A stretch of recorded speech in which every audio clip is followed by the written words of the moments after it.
Today's episode of the Triathlon Hour is brought to you by Pillar Performance.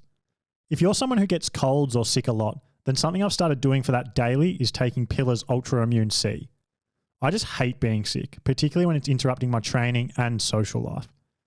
Ultra Immune C contains high dosage vitamin C, vitamin D3, and zinc. Basically, the three key things it does is support immune system health, enhance immune system function, and act as an antioxidant. Damo, the owner of Pillar, was actually the person who suggested I started taking it, and I'm yet to be sick since I have started that. I think, personally, using Pillar's triple magnesium at night, so my sleep is great, because I'm a terrible sleeper historically, combined with Ultra Immune C is the key. Remember, if you want to grab yourself some Pillar, to use the discount code HTT20 for 20% off your order, and you can find it at the Pillar website in Australia and Europe, and exclusively through the feed in the USA.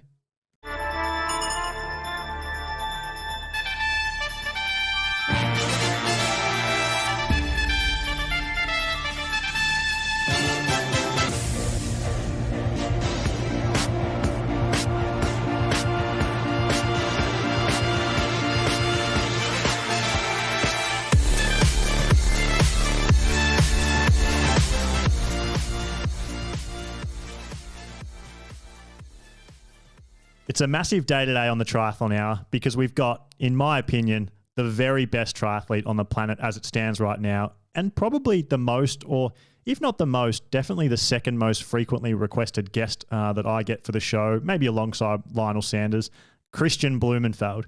Kristian, how are you feeling coming off the PTO European Open last weekend? Oh, yeah, it's good to be on the show. But yeah, it feels so after Ibiza. It was okay race.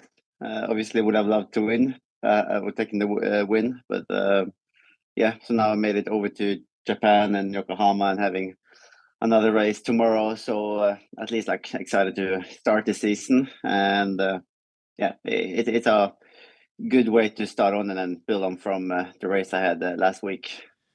I'm keen to get into Yokohama, but I reckon we start with the PTO European Open because I have been wanting to hear your take on the race. I heard your post-race interview, and to me, you seemed a bit disappointed, but then you were sort of like, oh, well, first race of the season, it's not that big a deal. So what I was thinking we could do, and something I love doing, is I was wondering if you could take us through your race, like give us a race report. So from sort of just before the swim start all the way to when you cross the line, could we sort of step by step get you to take us through how you saw the race? Yeah, so I think, of course, the way the other athletes was racing, like with Aaron and Alistair and Jan up front, trying to push the pace on the swim, that was sort of expected. And of course, I would have preferred to have a better swim to stay in that group from lap one, but I just started the swim and had like a weak couple of first 200-300 and ended up behind, but I still felt like the pace on the second lap was sort of okay compared to how it was in Edmonton. So we didn't lose too much time. Like we lost like a 30-second first lap and another 30 seconds on the second lap. So yeah, it was an okay swim, but still came out of the water with Magnus Ditlev, who I would have preferred to have a gap to before the bike. Going onto the bike, tried to just go steady pace the first few Ks and sort of establishing an understanding of how hard the guys up front was pushing it. So yeah, going out at like 370 for the first 10K, and so then that we lost like 15 or 20 seconds compared to T1, but was then thinking that that was sort of okay, because I was expecting the top guys or the guys up front to really be drilling it the first 20K to sort of trying to establish a gap, while I was more holding a little bit back, waiting a little bit for Magnus, and also waiting for that second half of the bike to go more steady pace throughout the bike leg. Luckily, Magnus came along after 15K, put it in like a 25K of surge that got us up to the front guys after halfway through on the bike.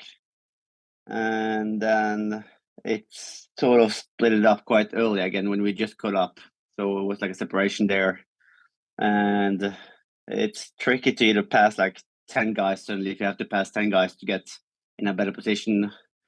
So I was there with I had like Jan 2 spots ahead, Magnus in front, and when the separation happened with the front 3 or 4 guys, then I thought that Jan would pull the group back together, and he struggled to do it.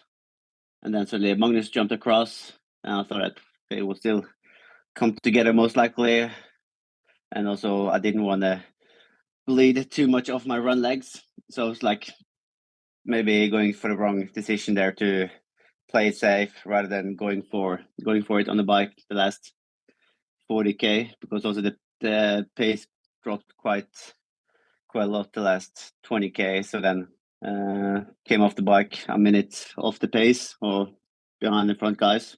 Thought that it would be okay to catch a lot of the guys up front, but then coming into the circle loop and so that Alistair have opened up another 30 seconds, then I thought that okay, he's back in form, and I just have to pick up the guys who's behind him.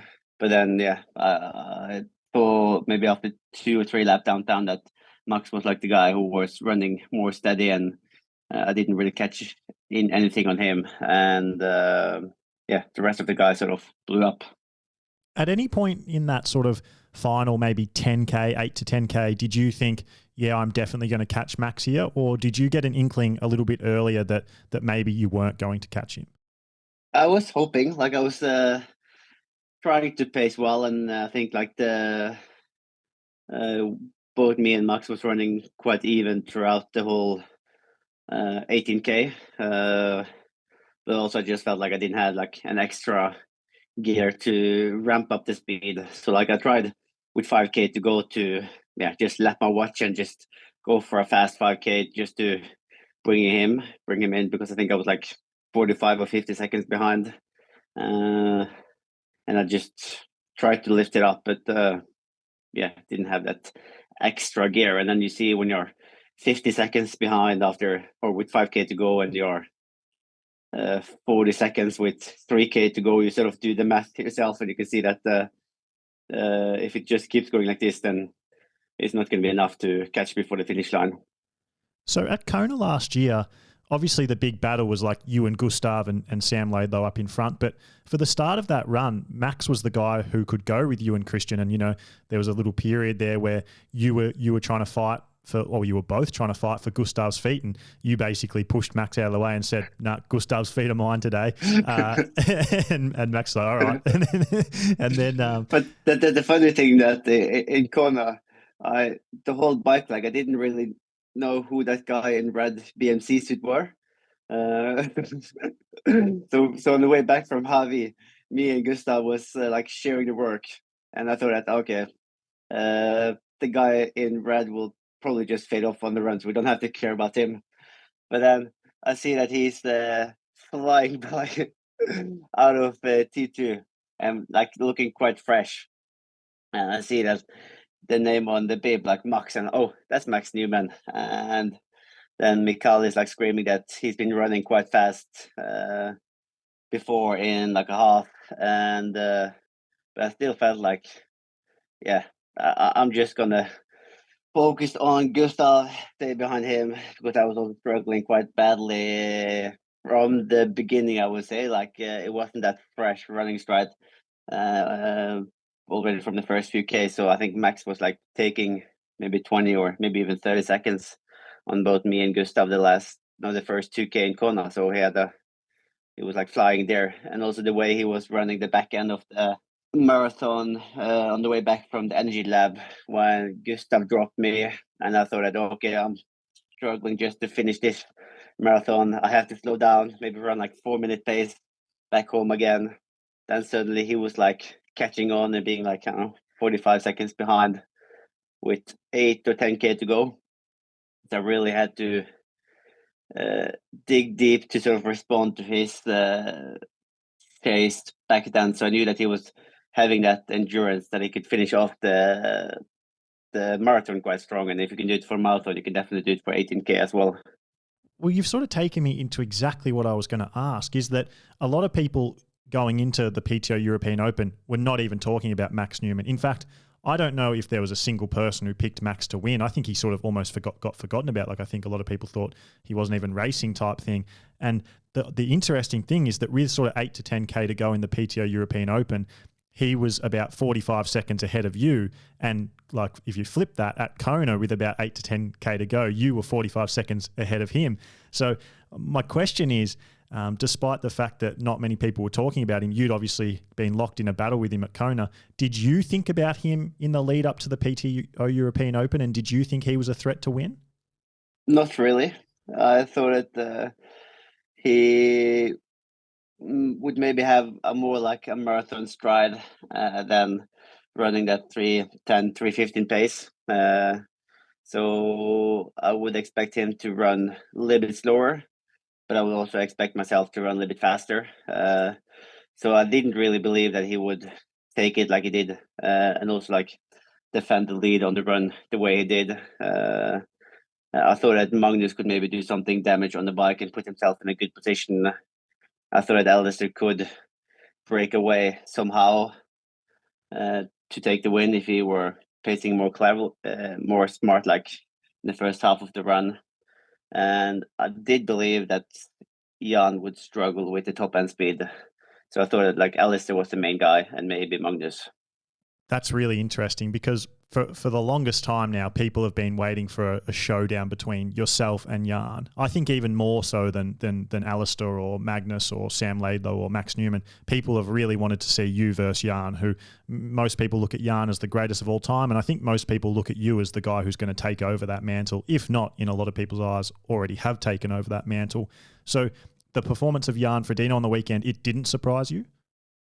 I think he had a good one. Like, I think he's more suited for the full distance, like the Ironman, the Kona, and that will maybe be a more fair battle between us. Like, if he's getting that Kona race in the heat more than 100K, more punchy, because I think the 100K distance should suit me better, and also Alistair and guys like Max. So with the age, I think he would have preferred the full distance.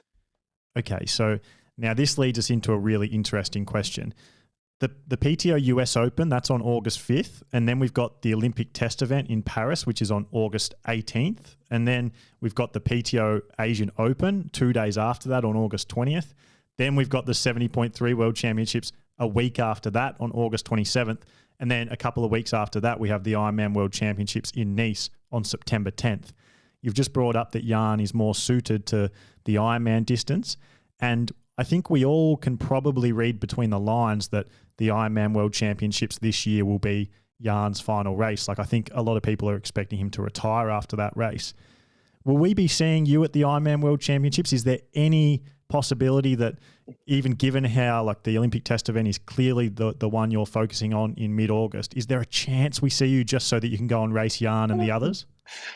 I did play with that thought actually, like a couple of months ago, but it's too much hassle to get ready for that race. Like in terms of finding, like working with the bike for that hill, like I think it would require like maybe 2 months at least just in the course and doing the descending and optimizing the bike for that course that I don't, and also combining that with the focus on the short course and working on the bike position on the road bike is really a hassle.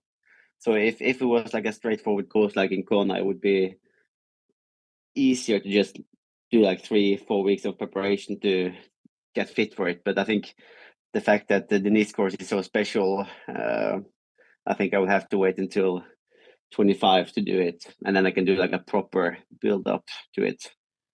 And so, like I said, the test event, the Olympic test event on August 18th is clearly your like a race for the year. At least that's how I read what you're saying, that's if you could win one race this year, that's the one you would pick. Not really, because it's just a test event, you know. It's not it's not about winning the test event. You just want to have the experience. You want to know the course and do the preparation. So like I were in maybe one of my best like form ever going into test event in Tokyo and crashed out. So it doesn't really matter your results in the end of the day, as long as you win next year. So this year is more about doing the build up right. So I would actually more prefer to win a PTO race because then it's also 100K on the line than winning the test event. Yeah, but it's about getting to know the course and having a feeling of what you have to do the next 12 months to be in the position to win it. Wow, that's fascinating. I've stopped saying the word fascinating because I used to say it all the time, but that is fascinating. So, which PTO event is your A race? The one just before the test event, or the one 2 days after it? I'm definitely doing Singapore. That's 2 days after. Hey, So wait. So we need to talk about this. So you're going to do the Olympic test event on August 18th, and then you're going to do Singapore, the PTO Singapore Open on August 20th. yeah, it's a direct flight from Paris, 22:50 on the evening to Singapore. So you're getting there like 6 p.m. or so. So it's possible to combine both of those. So I just hope that I'm having a good night of sleep on the plane and coming fresh off the plane to get to Singapore for the Sunday race. Holy shit, that's insane.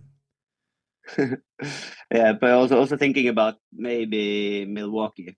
Depends a little bit on the World Series because I think I will have to then potentially drop a short distance race. So, but yeah, anyway, it would be like Paris test event Friday, and then Singapore Open Sunday, and then the 73 the following week. Wow.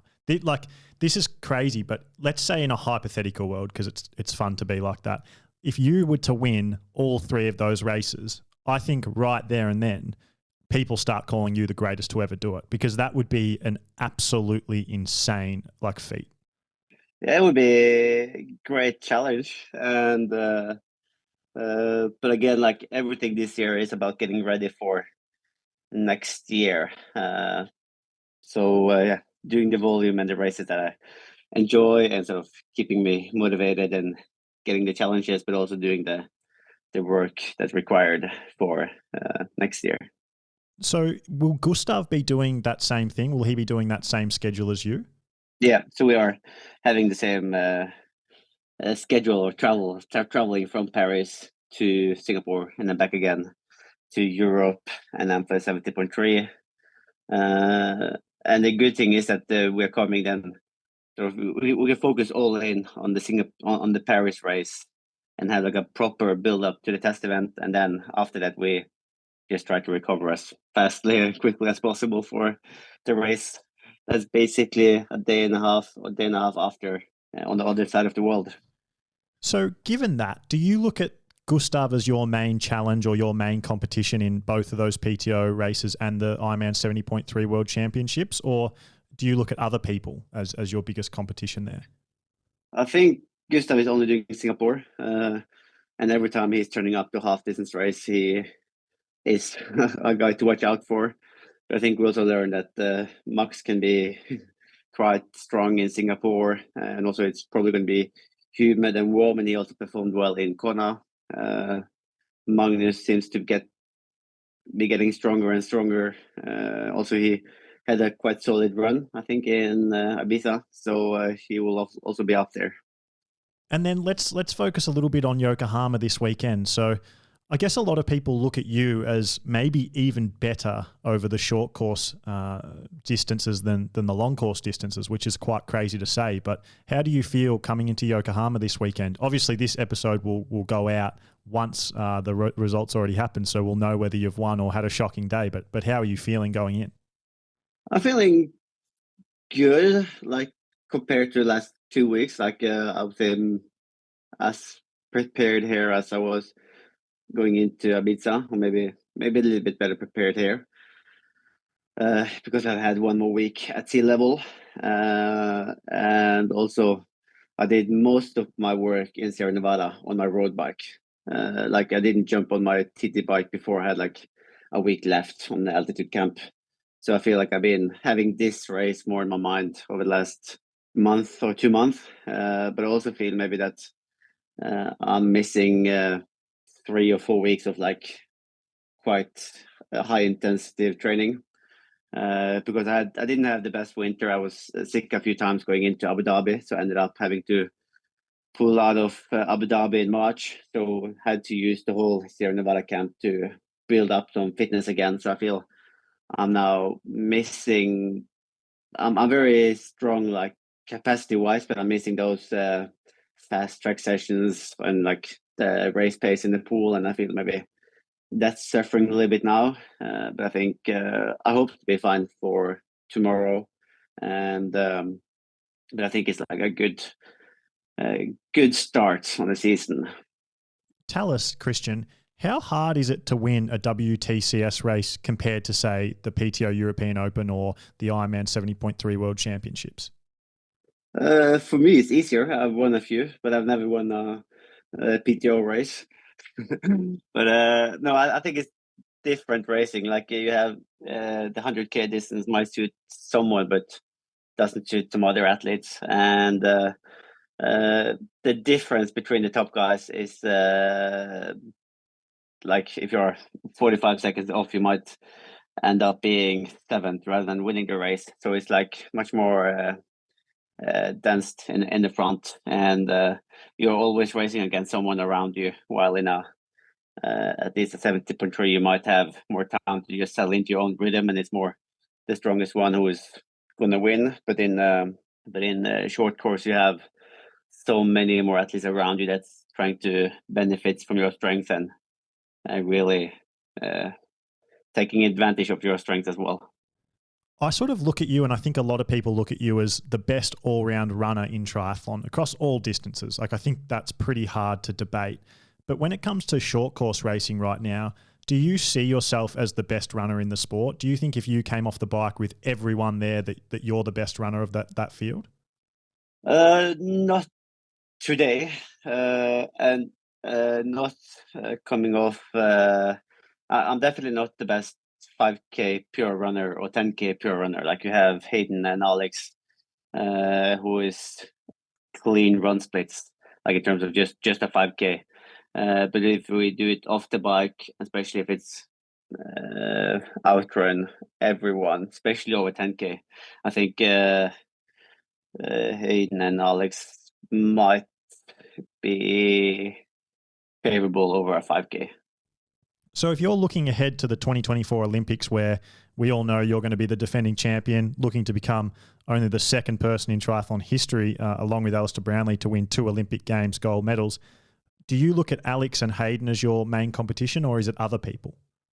I think it's hard to say. Like I felt going into Tokyo that I was like very, very convinced and confident that it would be like a big group coming off the bike together, and that was like my strategy. So I had to make sure that I could take it on the run, and I didn't have to like make anything happening on the bike. But I think going into Paris, you have like the whole French squad who would probably be keen to drill it from the swim bike and maybe creating like a 10-15 guy breakaway on the bike. And if I can make it into that group, then it's not a running race anymore. Then it's going to be more hard swim, bike, and run.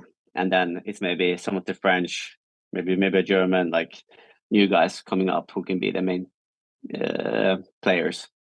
So what do you change in your training and your preparation in the lead up for Paris compared to, say, what you did in your lead up to Tokyo?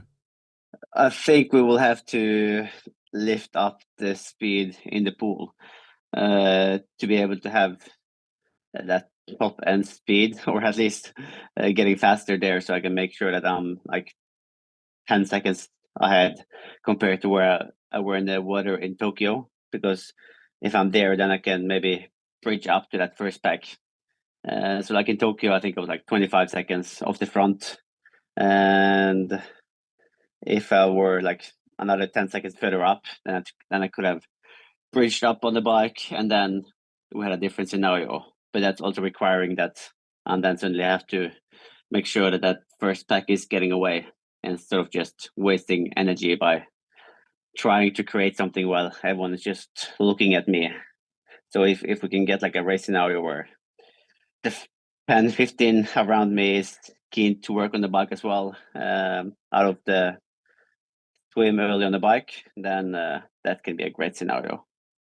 I look at Alistair Brownlee and the way he started approaching his racing, where he became really friendly with a couple of really strong swimmers like Richard Varga and Aaron Royal, and would bring them into training camps, basically with the intention to A, train with them, but B, when they got into races, to smack the front of the swim and put himself in positions where he had less people to try and beat and was, potentially the best runner at the front of the race. Would you ever consider going down a similar path where you get a few of the better swimmers around you and bring them in and get them to work with you in races, and also like that side benefit of them being there in training to make your swim a little bit faster going into Paris for that? We already train with one guy now, Kenji, from the Japanese team. I know Kenji. So we've been training with him in Sierra Nevada. So he's lifting up the swim level in training. But it's not like you can just have a great swimmer next to you and suddenly you're like a great swimmer yourself. You have to do the work and you have to do the right decision in training too. So it's not just to get someone there and then suddenly you are 10% better. And something I've been fascinated with you, Kristian, is, and I think this doesn't get talked about enough, so I'm going to make a real point of it, that you're the only triathlete in the history of our sport who is an Olympic champion, an Ironman World Champion, an Ironman 70.3 World Champion, and a WTCS World Champion. Like, I don't think that gets mentioned even nearly enough. So what I want from you today, Kristian, is can you rank them 1 to 4, 1 being the one that's most special to you and 4th least special? The least special one is the 70.3, quite quickly. Yeah, I think the Olympic gold from Tokyo that's like standing out for sure. And in the beginning, I felt the World Series win was on second, with the Ironman title third. But now I think maybe those two have swapped, simply because I don't know, like the difference between the distance and like the epicness of racing in Ironman, and I actually have won a world title there. Like to combine an Olympic gold and an Ironman title is more special, but also I think because I've raced and focused on short course for like more than 10 years, I feel it's harder to win the World Series than to win the world title in Ironman. And the Olympic gold, that's the most special to you. But is it also the race that you look at as the best race you've ever done, or is that something else? No, I think it's for sure. Like I was going into Tokyo and feeling like I were in the best shape of my life. And when people like ask me like when I thought that I had a win in my pocket, then I felt like it was like probably the day before when I finished my 5 by 1 minute stride, like with picking up the speed, and felt like, okay, no, I made it to the start line without any stress fractures, no injuries, no sickness. No, it's just one more sleep, and then I just in insane sort of shape. And I felt I was standing on the start line with different uh, possibilities in terms of how the race was going, and I felt quite confident that it would come together into a big group off the bike, and I could sort of just swim hard. I think if I was more desperate to make it into the first pack, I think I could have swum even maybe 10 seconds faster and then bridged up to the first pack. But I felt like the way to win this race is to come together off the bike and then take it on the run, because I was also running super fast on training with super low lactate. So yeah, like in the build up to on the pre-camp in Tokyo in the heat, I was probably beating Gustav with like 10 seconds for K and still having half of his lactate when we did the brick sessions. So I knew that I was in great shape, and I could have done it in many different ways. Form swimming goggles are by far my favorite piece of training equipment I found in 2023. Well, my super shoes are still probably equal favorite with my Form goggles, but I found them way before 2023. So you know what I mean. But the point is, if you train for triathlon and you don't use Form goggles, you don't know what you're missing out on. I certainly didn't before I started using them this year. So you've seriously just got to go and try them for yourself. The absolute best thing about them is the live pace feedback you get when you're swimming. So you know exactly how fast you're swimming. And it helps so much when you're doing sessions. So you don't have to guess the pace. It's just like literally there right in front of your eyes. Kristian Blummenfelt uses them as well. I know he loves them and there's a reason he uses them. There's a reason we both use them. So if you're not using Form goggles and you're just using standard goggles, you just won't know what I mean when I say you're missing out. But yeah, trust me and Kristian, once you do start using them, you'll never go back. So go and grab yourself some on the Form website and use the code HTT15 for 15% off. I think this takes me on to another point, which is we hear a lot of stories about you and about your physiology particularly. Like we hear things like your crazy high VO2 numbers, like 92, 93 VO2 max numbers. And then I've also personally heard quite a few stories about like your crazy low lactate numbers when you're running at high intensities, especially when compared to other world-class triathletes. Your numbers just are crazy if what I hear is true. So can you sort of talk to me about, and I know it might be a little bit hard, but I'm going to ask you it anyway, about what makes you special physiologically as an athlete? I guess it's I've always done like a lot of volume, so I'm very used, like since I was kid, 12, 13, 14 years old. So I've always been like high volume, probably coming from like swimming background where I learned to do like a lot of volume, early morning practice from an early age. And I remember when I start training or racing as a junior and like start speaking to the athletes from the other nations. I remember I was like shocked when I heard how little they were training, because I was at that time I was almost training like the double of what they were doing. But I think like physiological, I have big lungs, like 150% size of what's normal, and also quite big heart, so I can pump around a lot of blood, and I can also deal with a very high volume, so I can consume a lot of calories and stay on top of the energy balance.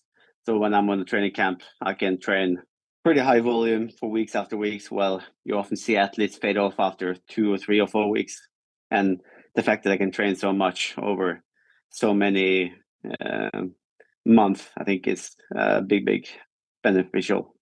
So, for example, now when I'm racing back to back, I feel it's actually more recovery time than it's like tough racing, because when you do travel, you lose some hours of training. Like I'm getting here, having to do like an hour easy spin, quick swim in the pool, and then like checking out the course and the run, and then the volume in the week is maybe dropping down to 20 hours a week or 22 hours a week. And just the fact that I'm training so little and I can ramp it up with even higher intensity, I feel that I'm actually sort of getting in shape by racing back to back, compared to other athletes who will maybe feel that they will that the racing itself is so tough that they will have to recover after races.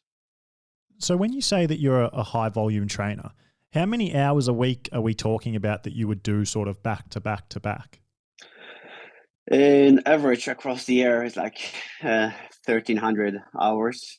So that's like just under 30 hours a week. But then you have the race week where you're maybe doing 20 hours, and then you have the bigger training blocks where you're steady around 30 to 35 hours a week.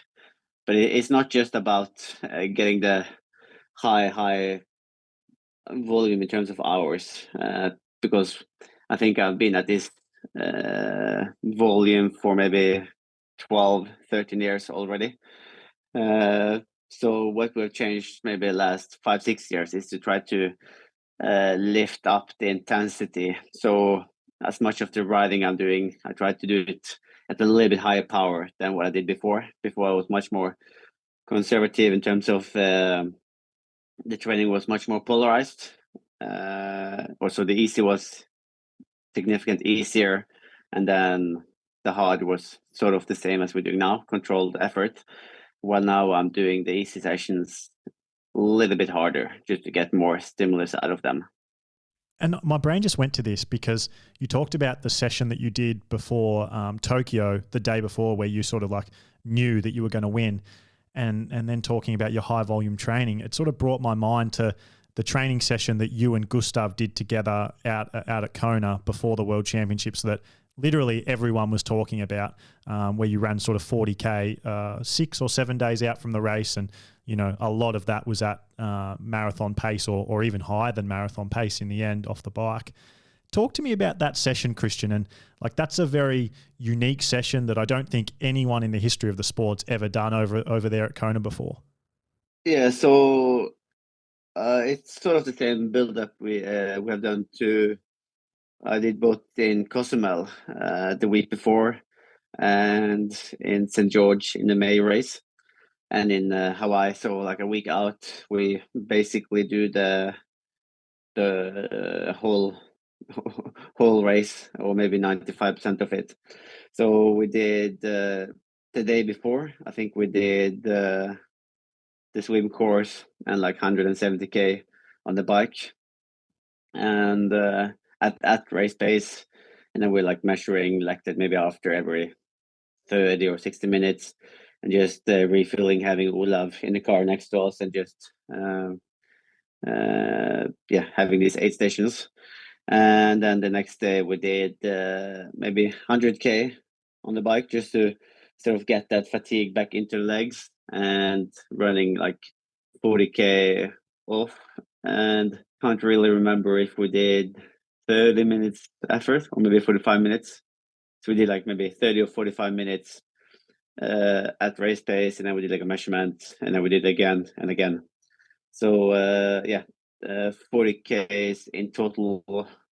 And I remember that already then, like I was feeling strong on the bike session the day before, but when we got into that run session, Gustav with the super shoes, I was really struggling just to stay in touch with him, and I was maybe in his feet for like 80% of that session. And normally I'm leading 95% of the runs we're doing together. So when we're on the track, 90% of the time in front. And then I knew that, okay, this is going to be a challenge next week to outrun Gustav on the run. They also, like, mentally, when you see down, look at the shoes, 20% thicker than what's normal, and he's just bouncing in the front of you and looking like seeming so strong. Then I knew that I had to be more aware of him on the run course, and that's also why I just was so focused when I came off the bike in the race itself. Like, I just have to make sure that from the first few Ks, I'm not wasting any energies. I've been pulling that guy for so many Ks around the world, so I have the first priority to stay on his feet in the race. Okay, so 2-part question to follow up from that. Before that long run session, so before that 40-kilometer run session, and then after it, so before it, did you think that you were going to win that race? And then after it, did you still think you were going to win that race? Or after it, did you think, well, Gustav's going to beat me, I think? I still believed I had like 48% chance, or like from 50-50 to maybe still 50% chance. Like, you still believe in yourself, and it's not just a running race. Like, a lot can happen on the bike too. And I think it was like a few moments there where I tried to take advantage of Magnus and get away from Gustav. So, for example, on the way up to Javi, Magnus was really surging hard sometimes, and we had a gap to Gustav there, and I was really sprinting whatever I could to stay with Magnus. And we're going super hard up to Javi, because I thought that already now, if I'm gapping him and getting into Magnus on the way back from Javi, then I don't have to run with him. So I thought that it's still a lot of ways I can win the race, even though Gustav might be a faster pure marathon runner in that period. So I thought that either he can have more damage in his legs after the bike, or he can do his nutrition wrong. So it's still a lot of stuff that can go wrong. And now for my first controversial question. If on that day you had have put Gustav Iden into a pair of Asics Metaspeeds like yourself, would he have still won the race? No, I think the way he kicked on the way back back from the NG lab, and also how I felt in coming off the bike. Like I felt much worse coming off the bike in how I compared to how I felt in St. George. So I don't think it was just the shoes different. Like he was in good shape too, and even like I think Max was also wearing Asics, and he was bouncing much easier on his feet coming out of transition than what I did. So I think I was also coming off with quite a fatigue from that bike, and I was maybe having more fatigue in the legs than I was expecting. I talked to your coach, Olav Alexander Boo, and something or a fun story or a funny story he told was that after Kona, he was quite worried that there might be some tension between you and Gustav, and he was sort of thinking to himself like, oh, how do I handle this? Because I think maybe Kristian might be a bit pissed off. But then you guys were getting a flight home, and he saw that like Gustav sent or airdropped a picture of you all around the plane, and you guys were laughing together, and he sort of thought to himself, okay, no, we're all good here. Can you talk to me a little bit about what it's like when your biggest competition is also your best friend? Like, are you guys exclusively best friends, or are there ever any moments where it's like it gets a little bit challenging to have a friendship like that when it's with your biggest rival? I think he's overestimating that problem. Like it was never really an issue between me and Gustav after the race. Like I think we both are aware that both of us want to win the race, and then if not, we hope the other one is taking the win. So we have that mutual respect, and we also respect that it's fair that the other one is very disappointed. So like after Tokyo, when I won, I could I could see that Gustav was sort of he was happy that I took the win, but he was also feeling that emptiness and like with his race, and like he did so much work just to come eighth. I was happy for him to take the win, but I was also disappointed with my own race. So I think it's a healthy balance there. And we touched on your physiology and what makes you special there. And just then you talking about how you came into T2 at Kona not feeling great. And I think it was quite obvious that to my eye, at least when I was watching it, I sort of thought like, oh, I reckon Kristian's hurting a little bit here compared to Gustav and even Max, who looked a little bit fresher earlier. And then to take it back a step again, your race at Tokyo where you won and it was an amazing performance. But watching you probably in the last 3 kilometers of that run, it was like a really amazing thing that people talked about for quite a long time afterwards, and was like a real talking point after the race, that you looked like you were like actively trying to kill yourself. Like you were trying to die just to win that race. And everyone was like, see, like this is what it takes to be the best in the world, is to be able to hurt yourself to this level. And then I think you did that at Kona as well. Like I think it was really like visibly obvious just the depths you were going to mentally to hold on for the podium in the end in an attempt to win that race. So what makes you psychologically or mentally special and able to hurt like that? Oh, that's, I don't know, like you just have the willpower that you just want to succeed, you just want to win. And but I also think it's like learning how to squeeze whatever you have out of your body, like to really empty the tank. And it's like you can either wait for it and do it like the last 200 meters, but I don't really have that sprint finish to do it for the last 200.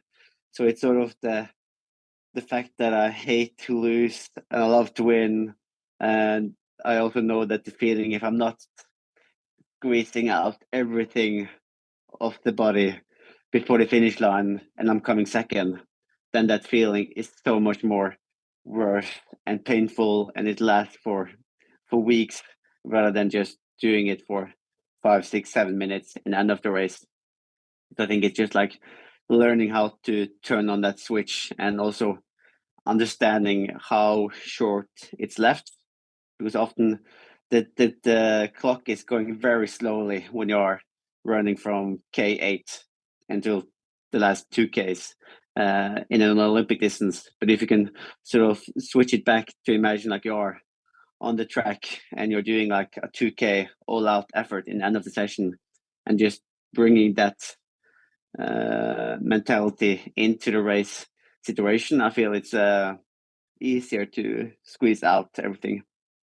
And the same with Kona. Like I knew that if I'm not putting my shit together now, the last 40 minutes of the race, to miss that podium, it's gonna feel so much worse than just digging as deep as I could. And in the beginning, I just tried to reply to Max. So when he was catching on there, I just thought, okay, if I can go 10 seconds faster per K than him, then he will have probably some guys giving him feedback that he's losing time, and that's maybe gonna ease off his gas, so he's more saving it into the fourth place. So we also have that mental game there with the guys giving time splits to you, just to like make sure that the guy behind you is getting negative time splits.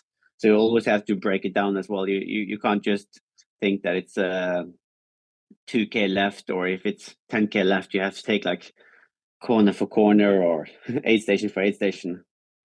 I won't tell you my sources, Kristian, but when I knew that I was talking to you, I flicked through a few messages around and wanted to get some inside goss. And we've just talked about, your desire to win in races there. But from what I'm being told by some people close to you is that doesn't just reserve itself for races, and that in training that you're very similar. If like you've got a big session or hard sessions, that you hate losing or might not even be losing. It might be you hate someone finishing a little closer to you than what you think they should in training sessions. Can you talk to me about this? Well, you always try. I think that's also a thing, like the way we are treating or some of our training session is the same way of treating a race. So like the preparation can be the same, and I feel I can be as nervous before a big brick session than I am before a World Series race. So I have that same sort of prep in the morning, eating breakfast 2 hours before the race, or 2 hours before the training session, going in the same amount of caffeine levels before the session. So everything feels like it's a race. And I enjoy the battle in the training. But I wouldn't say I enjoy smashing people, but I enjoy the battle and having that sort of race simulation, and also like imagine that I'm in the middle of the race, even though it's just a training session. And you touched on the mental games you were playing with Maxi Newman at Kona, where, okay, he's picked up his pace, now I'll pick it up to make him feel like I'm getting away from him so that he backs off a little bit. This is something else that gets talked about by everyone but you guys, is people believe that you play mental games with other athletes and you try to put other athletes off their game, but you guys will never admit it. For example, a lot of people believe that you put that big run and you knew that if you put that big run leading into Kona on Strava, that everyone would talk about it and be intimidated. And you guys have come out and be like, no, that's not true. But I believe with all of my heart that is true. Will you finally admit that you guys do play those mental games? No.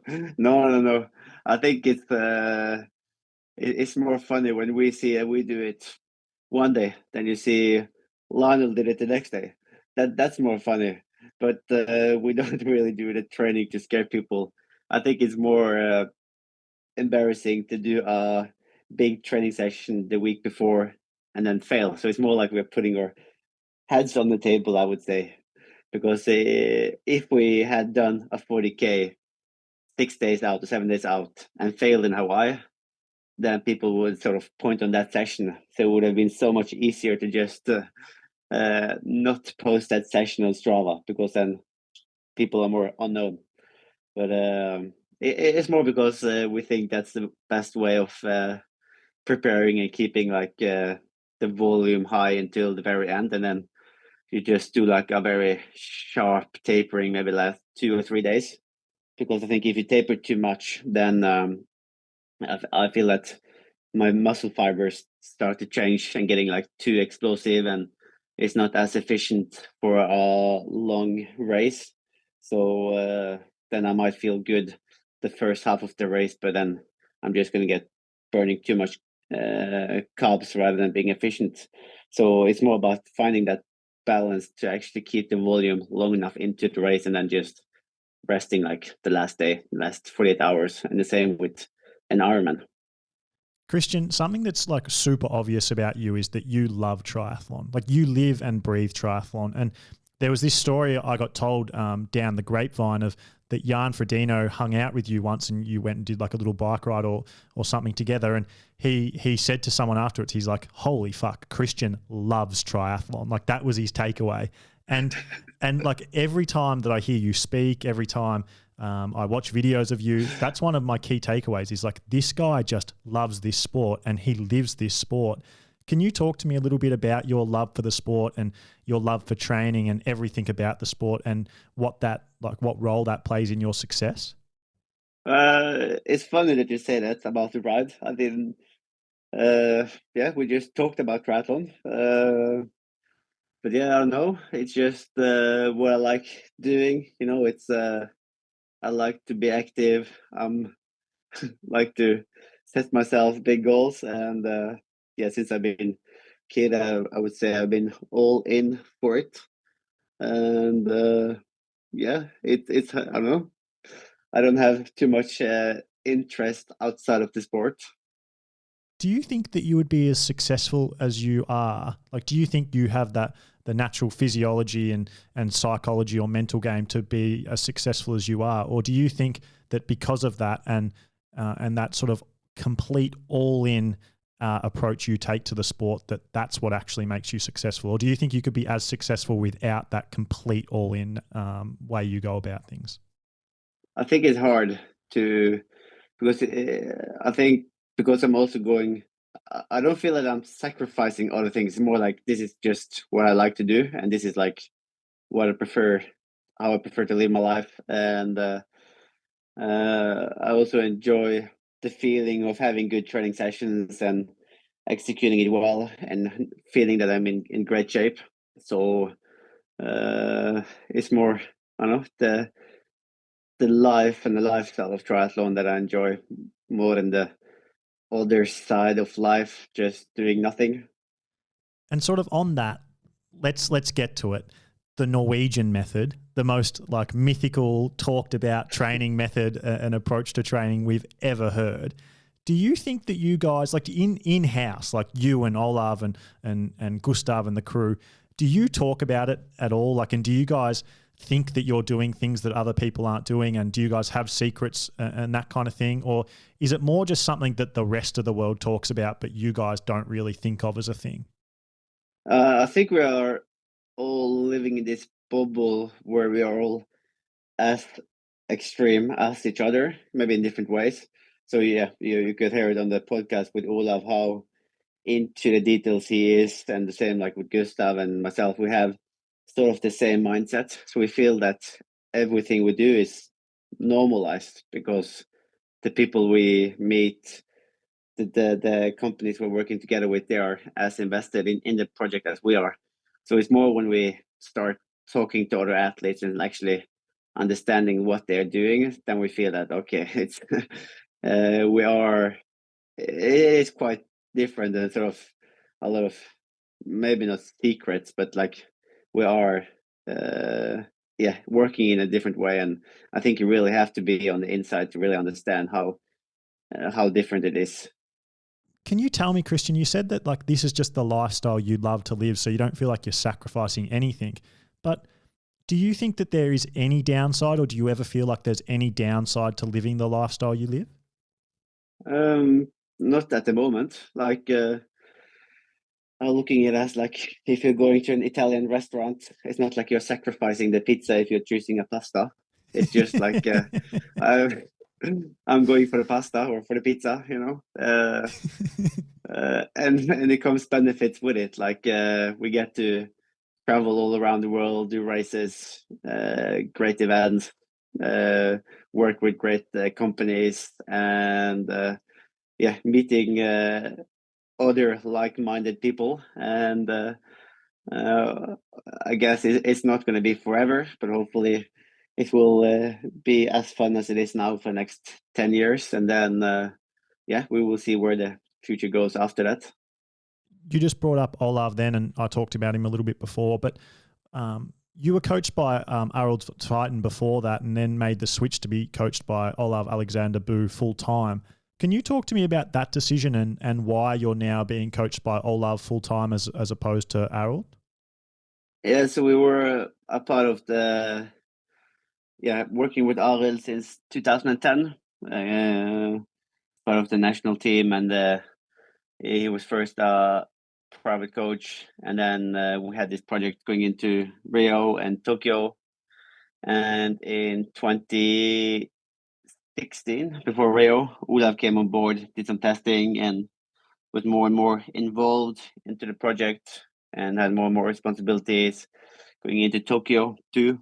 And then when I wanted to have this long distance year and focusing on the Sub 7 project, going for Kona, then I felt I needed someone who could take or be more invested into just me, and also following me up more closely. And Olav was willing to take this role and being more like one-to-one coach, or investing more time. So now, for example, Olav is only coaching me, Gustav, and like 2-3 other athletes. So it's we expect more time, I guess, and Olav is able to bring it up to one more level. And will you guys work together, like you, Gustav, and Olav? Do you foresee a situation where you guys just work together until you all retire? Or is there like this little project that you started working on where you guys separated and became your own little thing? Is there like an agreed upon time where maybe one of you might step aside, like Olav steps aside and goes and does something else? There's no timeline on it. But I feel Olav is motivated to work with both me and Gustav for as long as we want. And I think what Olav is enjoying with me and Gustav is that, the fact that he maybe have found someone who is as like-minded as he is, like as extreme, as willing to go all in. I guess it's hard to find someone who is willing to go that all in as me and Gustav. And the fact that Olav has, I think he's enjoying working with us and seeing how far he can take it. But I think at least into Paris, and then I think he will maybe pull out of triathlon, but still work with me and Gustav after Paris. But I'm not really sure. Okay, yeah. So have you had that conversation with him where it's like, okay, I'm gonna stay full time in triathlon until the 2024 Olympics in Paris, and then I might go move on to something else, but I'll still coach you and Gustav. Do you know what he wants to move on and do? Oh, he has like 10 different lives behind him, so it can be everything. Like he's been I don't know, extreme sport athlete, like skydiving, I don't know, like scuba diving, he's done everything. And whatever I know, he might go to the moon. So he has so many projects that he has in his mind. And like it's not like he's been into sport for a very long time. He came in a very late age, maybe 10 years ago, and he's really been going through everything that he can within sport. And I guess when we are getting to Paris, and if we win Paris, he's not that kind of guy who will be motivated to go for another Olympic Games. He will then maybe try to have another challenge in his life. He does seem a bit like a mad scientist, a little bit, Olav, doesn't he? Like you wouldn't be surprised if you saw him like working with Elon Musk to try and like get to space. He is that kind of guy, isn't he? Yeah, so I guess that's also why he feel like when we get to Paris, he's maybe done with triathlon. Maybe he will stay until Nice in 2025. But just to repeat what he has done before, it doesn't really motivate him. He wants to like have that challenge, and I think also that's what has been motivating him since Tokyo. The fact that we have gone to long distance and now back again to short distance. That makes the challenge for him as a coach even more difficult. Some more general triathlon questions for you, Kristian, because like I said, you love triathlon and you're one of the better triathlon minds in the world. So it'd be silly of me to not take advantage of having you here to chat my favorite thing, which is triathlon. Who do you think will win the Ironman World Championships now that we know 100% you and Gustav won't be there? Ooh, not sure. Before Ibiza, I would have said maybe Alistair, but then after seeing his pacing in Ibiza, maybe I will write him off, and maybe some of the French guys who is living in the course and knows, how to pace in a hilly course like that, like Leon or maybe Sam Laidlow. Yeah, Sam. Speaking of Sam Laidlow, how surprised were you? Because again, Olav said on the podcast he did with me that you guys brought up Sam Laidlow's name and said like, oh, well, he can have 10 minutes on us off the bike. We'll catch him before halfway. How surprised were you by his performance? And do you think he can go on and repeat that again this year? Yeah, it seems like of course I was, first I was surprised how quickly he got the gap, like suddenly like 6 minutes off the bike. We didn't really have control on that. And also I was expecting him to pay it off on the run as everyone else was expecting. But again, he backed it up quite well in Gran Canaria. So I thought that he would have, if he didn't win in Gran Canaria, he would maybe feel more the pressure of signing big sponsors and then underperforming. But now as he got that sort of good start on the season, it may be taking off a little bit of the pressure going into Nice. And he will probably be able to back it up. What was the other question? No, that was it. Just whether you think he can win Nice, and if you were surprised with his performance at Kona, but you've answered both of them. And so, sort of the similar question, but now this encompasses everyone in the world of triathlon. Again, I'll eliminate Gustav from the conversation because you're a little bit biased there. Outside of yourself and Gustav, who do you look at as right now today the best triathlete on the planet? Ooh, long course or short course or both. You can pick it. You can't separate the categories. Just who do you think is the best? Taylor Knibb. You're right, girl. I like that. I'm a big Taylor Knibb fan. Yeah, like what she did in St. George last year and dominating that course, and also potentially how she could have been further up in Dallas. So if she can stay injury free, I think she can have a massive potential. She's still young. I think that Taylor Knibb, I made this call on a podcast earlier in the week. I think that Taylor Knibb's talent is wasted in triathlon. That's how good she is as a cyclist. I think she could be the best female cyclist on the planet if she made the switch across. Yeah, probably. Like, but also she's depends what she enjoys doing. Like she also great on swim as well. Like she can have it easy, or not easy, but like she can have great success in triathlon for sure. But then I'm not sure how good she is technically on the bike compared to the best girls, just like pure cyclists. Yeah, it's a good point. Like it would probably take her a couple of years, but her power and her power to weight are seriously like world class. Speaking of Taylor Knibb, if she had have been there at the PTO European Open on the weekend, we obviously saw one of the craziest performances we've seen in female triathlon from Arne Haag. But do you think that Taylor would have beaten her that day? I haven't seen the splits yet. So how much did Anna win with? Arne Haag was 2 minutes 30 ahead of Ash Gentle in second, and she was 2:55 ahead of Lucy Charles. And Arne Haag ran 1:02, and then the next quickest run was Tamara Jewett with 104.22. Okay, I wouldn't be surprised if she would have won. Like I think she either won or second place. And then similar question, but not who's the greatest triathlete right now. You're in the conversation already. Like I personally have you at I think I have you at number 2, but maybe number 3 behind Jan and Alistair as the greatest triathlete to ever live. And that's crazy because your career still probably has 6, 7, 8 years left. And I just made a YouTube video where I said that I think you're clearly the heir apparent to being the GOAT, and people love talking about the GOAT. But who do you, as someone in that conversation, view as the greatest of all time? Well, I think you have the best if you're generation more than like you can't really compare the different generation, I guess. Like, of course, the number wise, the new generation should be stronger than the guys who raced 15 years ago, simply because the science is better, the nutrition is better, and the level increases in the sport as well. So I think it's more like if you're defining your generation or not.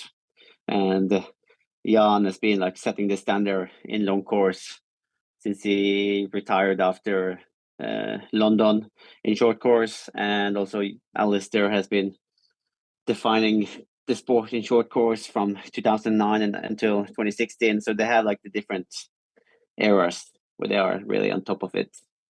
Do you think, because I talked to Leo Bergier, who was the WTCS World Champion, he said to me that he doesn't believe the best short course triathletes today, so himself, you, Alex Yee, Hayden Wild, etc., he thinks that if you took all of them and put them back in that 2012 London race, that Alistair still would have won that race at the 2012 London Olympics. Do you think that as well, or do you think, like you said, that the new generation are better than that? I think like in all sports that like level is increasing, and I guess if they were collecting more data themselves, you could have seen maybe or asked Johnny, who actually raced both London, Rio, and Tokyo, to see how his numbers were compared to how his fitness were going into the different races. So it's I don't know if it's hard to tell, but I guess the dynamic in the race was different. Like I think back 10, 15 years ago, Ali, Javier, and Johnny was like the 3 strongest guys on the bike in the field. And when they came off the bike together, or not came out of the swim together, then the race was sort of made. While now you have a lot of guys behind who is willing to drill the pace on the bike, who makes it more difficult for the guys up front to get away. So I'm not that sure that the podium would have been the same in London if we did that race today. And in a similar vein, if Jan Frodeno had have been there at Kona last year with yourself and Gustav, now obviously this is a complete hypothetical, but do you think he would have been able to compete with you guys? Ooh, again, like I think condition-wise, it was very similar to how it was in 2019. But then, if he did stay with the guys up front, he could have blown up, or he could have stayed up with the guys up front. So it's, if I should guess, he wouldn't been able to find another 7 minutes or so on the run. I guess that's the one that's the most difficult to improve. What's your favorite training session of all time? I don't know, like I do enjoy the feeling really pushing hard, like on the track, either as a part of a brick session or doing maybe 5 to 10 minutes of race pace or above race pace numbers. Now I'm talking about short course, and then you're going off to maybe doing 1 or 2 or 3K reps on the track, again above race pace, and maybe finishing off the last round all out. We're really getting into that same mental zone as I am in a race. So it can be maybe 40 to 50 minutes of intervals on the bike, and 10 to 12K of intervals on the run. And then when I'm finishing off that whole session with the last 2K all out, and trying to do everything I can to drop Gustav, for example, and that brings me into that same mental zone that I am in a race when I'm really trying to squeeze out everything I can on that final lap. Kristian, do you ever have days where you don't enjoy triathlon and you don't enjoy training? Like, do you ever have darker moments where you're laying in bed before sessions or before days and you're like, oh, I just can't do this. Like, I don't want to be out there? I think 90% of the training is joyful. And then, of course, you have some days where it's raining and cold and you still have to get out. And most of the time, it's more just to get through the warm up and then you sort of start enjoying it again. But of course, you have times where you're really on the limits.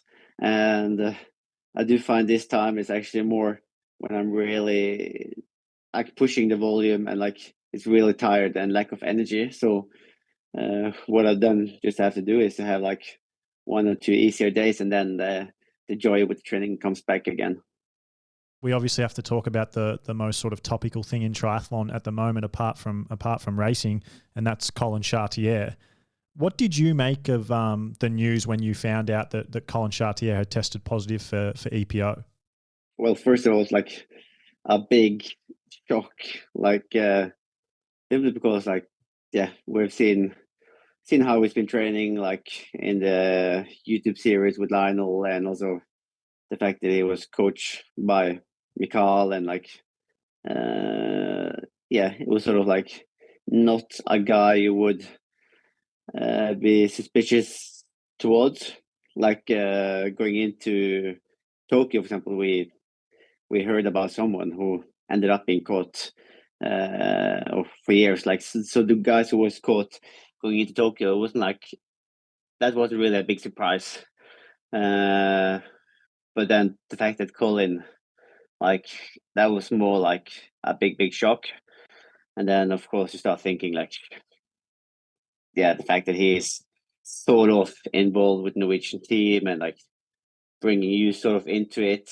But yeah, it was a big shock. And also the fact that he feels like he didn't even just regret it. It was more like he just reckoned it's a part of the sport and he took the chance and he was the only one who got caught. That's an interesting point you bring up there, is that a lot of people have commented on the fact that during like his podcast he did with me, which I'm pretty sure you've listened to, he didn't sound remorseful at all, and that he did state that he believed to be the best in the world you had to dope because he believes the best in the world are doping. And I guess it's a hard question to ask, but I see you as the best in the world right now. So you have to assume that in his head he's meaning guys like yourself and Jan and Gustav, like that you're just the undeniable best in the sport right now. What do you think when you hear him say that, being the best in the world? Well, it's strange because like I don't know where he get it from, because when I was sort of growing up, I think I've never really been suspicious about the athletes that I've been racing. Like when I was a junior and Alistair was drilling the ITU scene, like winning everything. I've always believed that I could beat him, doing it clean and believing in his performance. And I just hope that the next generation is having that same belief that you can actually make it to the top by being clean. And then you talked about like whether it is an actual, like whether Colin is like attached to the Norwegian system or not. There is a perception that he is, obviously because he's coached by Mikael. Can you take us behind the scenes, if it's possible, about when that news came out, what the conversations with you guys, being the Norwegians, was, like yourself and Olav and Mikael and Gustav? What were the conversations you guys were having behind the scenes about it? Me, Olav, and Gustav, we aren't really a part of that training group anymore. So we pulled out a year and a half ago. So we haven't really been a part of their conversation. So I don't really know. Like, since 2021, end of 2021, we have stood on the outside of the national team, and we still do. So I don't know what sort of conversation they've had, and if they have spoken to Colin or not. I don't know. Did you reach out to Mikkel about it to like hear his thoughts about it, like whether he knew or what he was feeling? No, I haven't talked with him about that. And then from here, do you guys like, because of the way that Colin came out and said those things, and the fact he was coached by Mikkel, what are your thoughts on like from now? Do you just go, well, obviously like I'm not doing it, so I'll just like ignore it, move on? Or is there something that you guys or like you yourself thought like, okay, I have to get out and address this?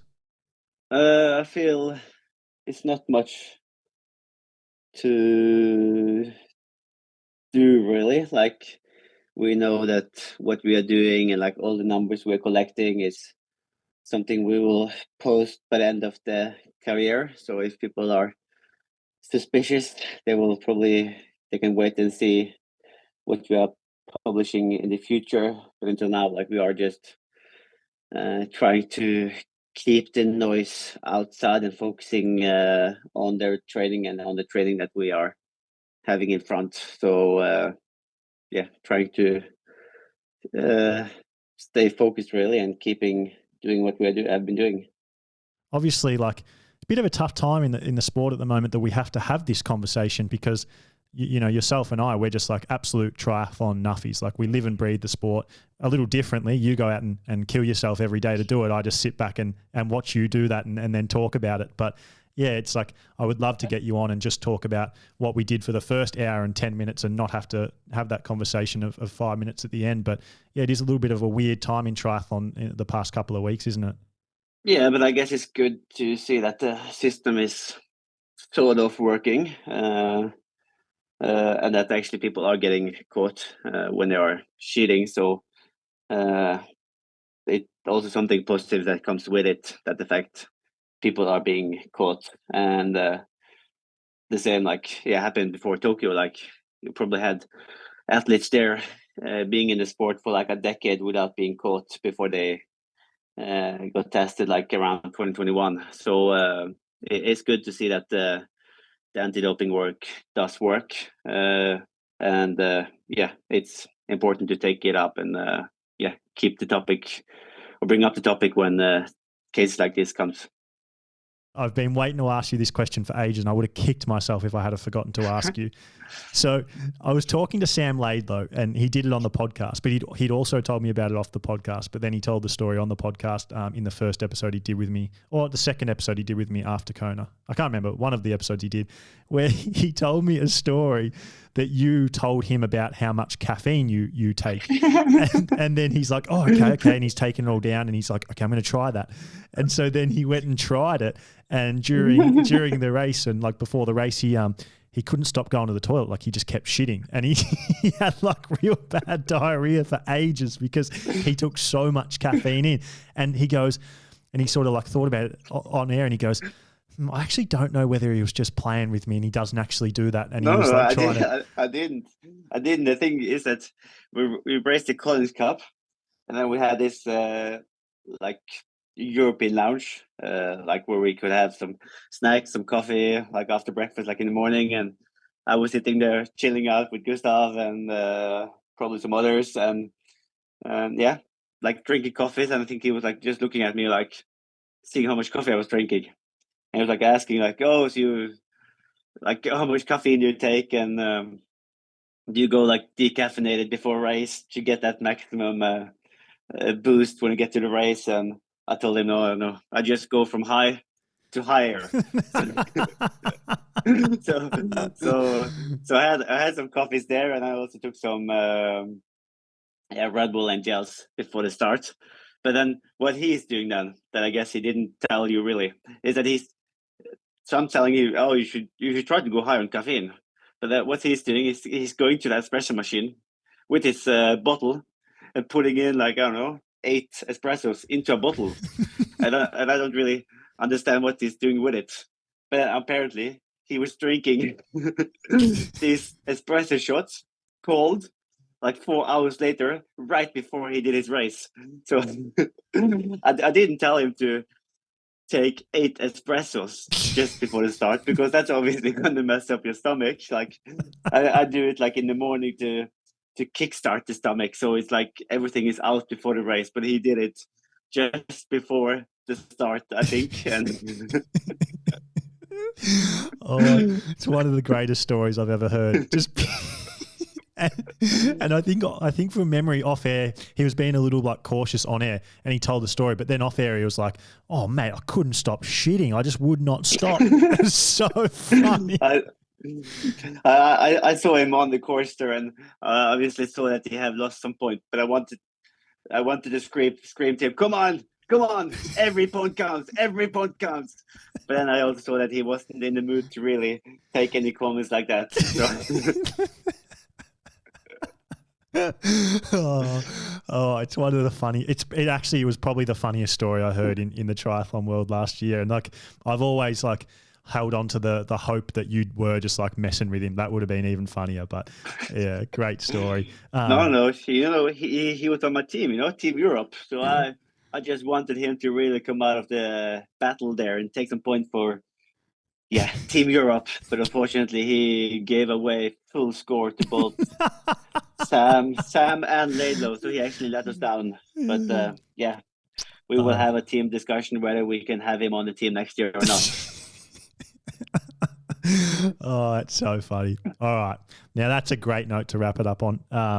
Kristian, thank you so much for coming on. Like I said, my messages, they're just like, when's Kristian coming on? Get Kristian to come on. I'm like, fucking hell, if only it was that easy. So mate, can't thank you enough for coming on. I love chatting to you then, because like I said, you're a triathlon nuffy. You love it just the same way I do it. And it's really special to talk to someone like that. So I appreciate you, mate, for coming on. Yeah, it's been a great chat. So thanks for now. I've been using Precision Fuel and Hydration basically all year now. I was just so sick of not having my nutrition nailed. I'd get this sporadic upset stomach like all the time. There were long rides where I'd finish and my gut would just be no good. Long rides that were the same, if not even worse, to be honest. And my whole time racing, one of my main worries leading up to the race and in the morning of the race was just like, how's my gut going to be today? And that's why I made the decision to finally nail it in 2023. And so I tried basically every brand I could find. And after testing everything for a few months, Precision was by far the best brand I tried. Like, by far. I never have an upset stomach. I find their products subtle and easy to get down. I reached out to them and said, hey, like, I love your product. I've been using it for a few months now. It's the only brand I want to use. Will you support the podcast? And like, luckily they said yes, because if not, I don't know. I'd be really, like, I'm just so happy that I get to bring like the news to everyone and provide a discount code so that you can try it for yourself. So I'm really stoked about that. My favorite products from them are the PF90 gel or the PF60 drink mix, which I've been experimenting with lately and really love. Both of those I use on the bike.